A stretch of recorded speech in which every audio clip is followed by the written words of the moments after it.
I mean, all of my VPs do, and most of the directors do. And when I say real greenlight power, I mean they could do the House of Cards deal without me.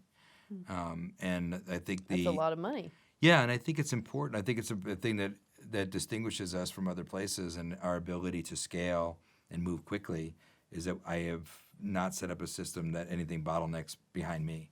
And I don't want executives to please me. I want them to please our members.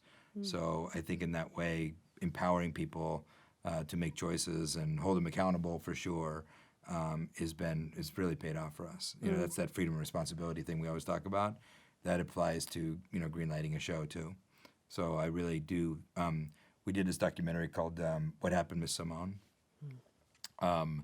Lisa Nishimura, at any point in this story, by the way, she could have just said, "I'm going to do it." But we had normally the documentaries that we were doing up until that point, we would top out around $1 million. And music documentaries are always historically very expensive because the music clearances are expensive. So this film was more about $2.5 million or something like that. And she would come in we do these one-on-one meetings, and she would come in and say, "I want to make this movie. Nina Simone's life is important. It's not just about music." And it's like, I go, "That's way too much." And we'd have this meeting over and over and over again about why she should do it. And then one day she said to me, "Ted, I really believe in this movie. I think it's way more than a music doc. And isn't it okay? Don't I have the authority to make it?" I go, "Yes, you do, 100%. She goes, "Okay, I'm gonna." And she went off and did it.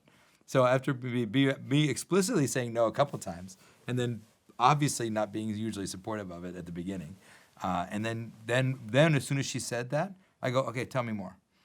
And then she talked to me about Liz Garbus, who was going to direct, who was a phenomenal director, and the angle that the thing was going to take, and that it was about civil rights, and it was about mental health, and it was about power, and it was such an amazing film. I'm embarrassed that I wasn't so excited about it at the beginning, mostly because I know that I like Nina Simone, but it felt